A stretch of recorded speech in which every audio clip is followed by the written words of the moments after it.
tetapi mereka telah menyakiti saya. Jika saya melepaskan batu-batu ini, mereka akan bebas begitu saja. Pendakian yang seharusnya menyenangkan berubah menjadi beban yang menyiksa. Kemudian seorang bijak datang, menghampirinya dan berkata, "Anakku, mengapa kamu membawa beban yang begitu berat?"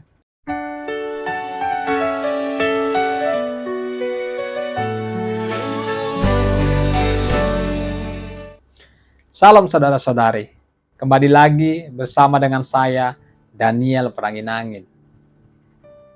Saat ini saya ingin menyampaikan pesan yang akan memberkati dan sangat powerful, yang saya beri judul, Kuasa Pengampunan Membebaskan Diri dari Masa Lalu.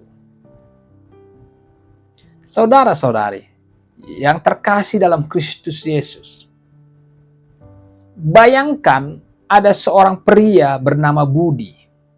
Suatu hari, Budi memutuskan untuk melakukan perjalanan mendaki gunung yang indah. Sebelum memulai pendakian, ia mengambil sebuah rangsel besar. Di sepanjang jalan, setiap kali seseorang menyakiti hatinya atau melakukan kesalahan terhadapnya, Budi mengambil sebuah batu dan memasukkannya ke dalam rangselnya. Batu-batu itu bervariasi ukurannya, ada yang kecil dan ada yang besar, tergantung seberapa besar kesalahan yang dirasakannya. Ya, pada awalnya Budi tidak terlalu merasakan beban dari batu-batu itu. Namun, seiring perjalanan mendaki yang semakin tinggi dan terjal, rangselnya menjadi semakin berat. Langkahnya mulai melambat. Punggungnya terasa sakit dan ia mulai kelelahan. Pendakian yang seharusnya menyenangkan berubah menjadi beban yang menyiksa. Orang-orang lain yang melewati Budi bertanya, "Mengapa kamu membawa begitu banyak batu?" Budi menjawab, "Ini adalah batu dari orang-orang yang telah menyakiti saya. Saya tidak bisa melepaskannya sebelum mereka membayar atas apa yang mereka telah lakukan pada saya." Akhirnya, Budi sampai pada titik di mana ia tidak bisa melangkah lebih jauh. Ia duduk di pinggir jalan, kelelahan dan putus asa. Kemudian seorang bijak datang, menghampirinya dan berkata, "Anakku, mengapa kamu membawa beban yang begitu berat? Perjalananmu akan jauh lebih mudah jika kamu melepaskan batu-batu itu." Budi menjawab, "Tetapi mereka telah menyakiti saya. Jika saya melepaskan batu-batu ini, mereka akan bebas begitu saja." Orang bijak itu tersenyum dan berkata, "Dengan membawa batu-batu ini, kamulah yang sebenarnya terpenjara oleh beban masa lalu." Melepaskan batu-batu itu tidak membebaskan mereka dari tanggung jawab, tapi membebaskan dirimu dari beban yang menghalangi perjalananmu. Dan setelah merenungkan hal itu, Budi mulai memutuskan untuk meletakkan batu-batu itu satu persatu. Setiap kali ia meletakkan sebuah batu, ia merasakan beban di punggungnya mulai berkurang. Dan setelah semua batu dilepaskan, dia merasa ringan dan bebas. Siap untuk melanjutkan perjalanannya dengan sukacita. Saudara-saudari, seringkali kita seperti Budi dalam ilustrasi ini. Ketika kita menahan pengampunan, kita sebenarnya membawa beban yang berat dalam hidup kita. Kepahitan, dendam, dan sakit hati menjadi batu-batu yang menghalangi kita untuk maju dan menikmati kehidupan yang Tuhan sediakan. Firman Tuhan mengatakan di dalam Ibrani 12 ayat 1, "Karena kita mempunyai banyak saksi, bagaikan awan yang mengelilingi kita, marilah kita menanggalkan semua beban dan dosa yang begitu merintangi kita, dan berlomba dengan tekun dalam perlombaan yang diwajibkan bagi kita." Dan di dalam Matius 11 ayat 28 berkata, "Marilah kepadaku semua yang letih lesu dan beban berat, aku akan memberikan kelegaan kepadamu." Saudara-saudari, pengampunan adalah keputusan yang membebaskan kita dari masa lalu. Dengan mengampuni, kita melepaskan dari penjara kita sendiri yang memungkinkan Tuhan bekerja di dalam hati kita untuk membawa penyembuhan dan pemulihan. Ada langkah-langkah untuk melepaskan pengampunan kepada orang lain, saudara-saudari. Yang pertama adalah menyadari bahwa kita perlu mengampuni orang yang telah menyakiti kita. Pengakuan ini penting karena kadang-kadang kita tidak menyadari bahwa kita menyimpan kepahitan dan dendam di dalam hati kita. Mengampuni bukanlah pilihan, tapi itu adalah perintah dari Tuhan. Menyadari hal ini membantu kita membuat pilihan bahwa pengampunan adalah bagian dari ketaatan kita pada Tuhan. Pengampunan adalah keputusan, bukan perasaan. Kita mungkin tidak merasa ingin mengampuni, tapi kita memilih untuk melakukannya karena itu adalah kehendak Tuhan. Dan yang selanjutnya, saudara-saudari, kita perlu mendoakan orang yang telah menyakiti kita. Itu adalah langkah penting dalam proses pengampunan. Doa ini membuka hati kita untuk kasih Tuhan dan membantu melepaskan kepahitan. Dalam Matius 5 ayat 44 berkata, "Tetapi aku berkata kepadamu, kasihilah musuhmu dan berdoalah bagi mereka yang menganiaya kamu." Lukas 6 ayat 28 berkata, "Mintalah berkat bagi orang yang mengutuk kamu, berdoalah bagi orang yang mencaci kamu." Seringkali saudara-saudari, keinginan untuk membalas dendam menghalangi kita untuk mengampuni. Jadi melepaskan hak ini dan mempercayakan penghakiman kepada Tuhan adalah langkah yang sangat penting.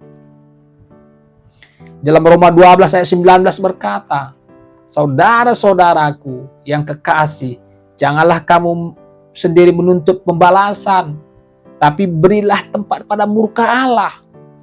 Sebab ada tertulis, pembalasan itu adalah hakku. Aku akan menuntut pembalasan," firman Tuhan. Mengungkapkan pengampunan dengan kata-kata baik secara langsung kepada orang tersebut, jika memungkinkan, atau dalam doa kita kepada Tuhan, dapat memperkuat keputusan kita untuk mengampuni. Dan setelah memutuskan untuk mengampuni, mungkin ingatan dan perasaan negatif masih muncul. Tapi gantilah pikiran-pikiran tersebut dengan kebenaran firman Tuhan. Dan jika memungkinkan, tunjukkan kasih kepada orang yang telah menyakiti kita melalui tindakan nyata. Ini membantu menguatkan pengampunan dalam hati kita. Sadari bahwa Tuhan adalah penyembuh hati yang hancur. Serahkan luka dan rasa sakit kepadanya. Dan izinkan Dia memulihkan kita sepenuhnya. Pengampunan adalah proses yang mungkin perlu dilakukan berulang kali. Teruslah memilih untuk mengampuni setiap kali ingatan sakit hati muncul kembali. Dan seringkali kita perlu mengampuni diri kita sendiri atas kesalahan masa lalu. Karena menerima pengampunan Tuhan dan melepaskan rasa bersalah adalah langkah penting dalam proses ini. Mengakhiri proses pengampunan dengan ucapan syukur, membantu menjaga hati kita tetap terbuka terhadap pekerjaan Tuhan dalam hidup kita. Saudara-saudari, tentunya ada dampak ketidakmauan bagi kita untuk mengampuni. Tidak mengampuni orang lain dapat mempengaruhi hubungan kita dengan Tuhan. Ketidakmauan mengampuni dapat menimbulkan akar kepahitan dalam hidup kita dan merusak dan mencemari hidup kita. Ketidakmauan untuk mengampuni dapat menjadi penghalang dari doa-doa kita. Tuhan menghendaki hati yang bersih dan tulus ketika kita mendekati Dia. Firman Tuhan berkata dalam Mazmur 66 ayat 18, seandainya ada niat jahat dalam hatiku, tentulah Tuhan tidak mendengar. Markus 11 ayat 25-26, dan jika kamu berdiri untuk berdoa, ampunilah sekiranya ada barang sesuatu dalam hatimu terhadap seseorang, supaya Bapamu mengampuni kesalahan-kesalahanmu. Tapi jika kamu tidak mengampuni, maka Bapamu yang di sorga juga tidak akan mengampuni kesalahan-kesalahanmu. Ketidakmauan untuk mengampuni memberikan celah bagi iblis untuk masuk dan mempengaruhi hidup kita. Hal ini dapat membuat kita terjebak dalam jebakan musuh. 2 Korintus 2 ayat 10-11 berkata, sebab apa yang kamu ampuni, aku juga mengampuninya. Sebab jika aku mengampuni, seandainya apa yang harus kuampuni, maka hal itu kulakukan karena kamu di hadapan Kristus, supaya iblis jangan memperoleh keuntungan atas kita, sebab kita tahu apa maksudnya. Efesus 4 ayat 26-27 berkata, apabila kamu menjadi marah, janganlah kamu berbuat dosa.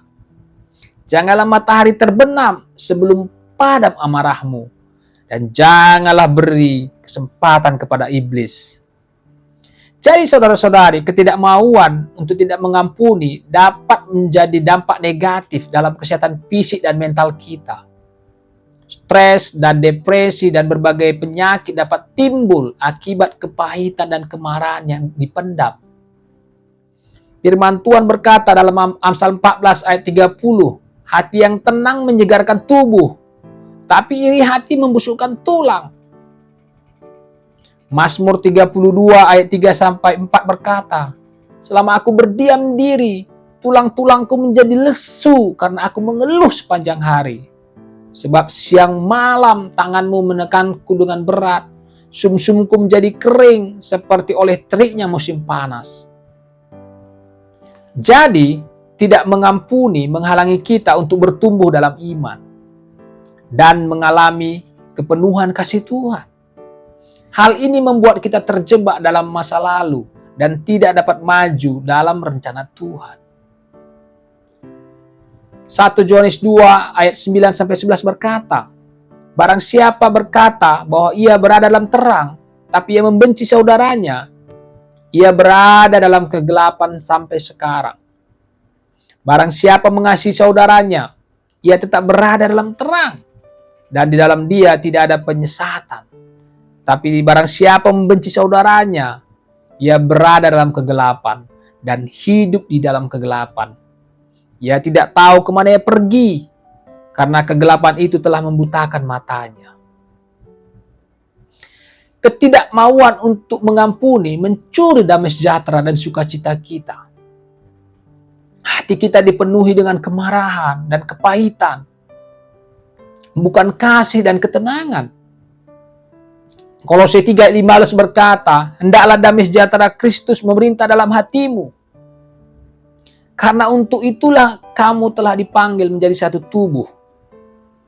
Dan bersyukurlah. Jadi saudara-saudari, mari kita belajar untuk melepaskan batu-batu dalam hidup kita.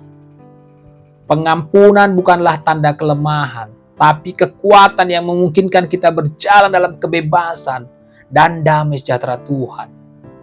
Ingatlah bahwa Tuhan telah terlebih dahulu mengampuni kita, dan Dia memanggil kita untuk melakukan hal yang sama kepada orang lain. Saya ingin berdoa. Mari kita berdoa. Tuhan yang penuh kasih, kami datang kepadamu dengan hati yang terbuka. Tolong kami untuk mengampuni seperti Engkau telah mengampuni kami. Berikan kami kekuatan untuk melepaskan kepahitan dan dendam. Dan gantikanlah dengan kasih dan damai sejahtera-Mu. Pimpin kami dalam setiap langkah untuk hidup sesuai dengan kehendak-Mu. Dalam nama Yesus kami berdoa. Amin.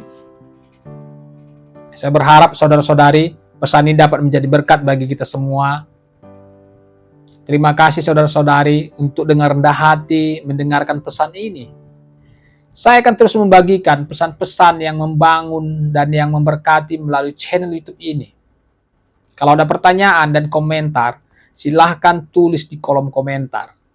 Saya akan usahakan untuk menjawabnya. Tuhan Yesus memberkati. Sampai jumpa lagi berikutnya. Amin.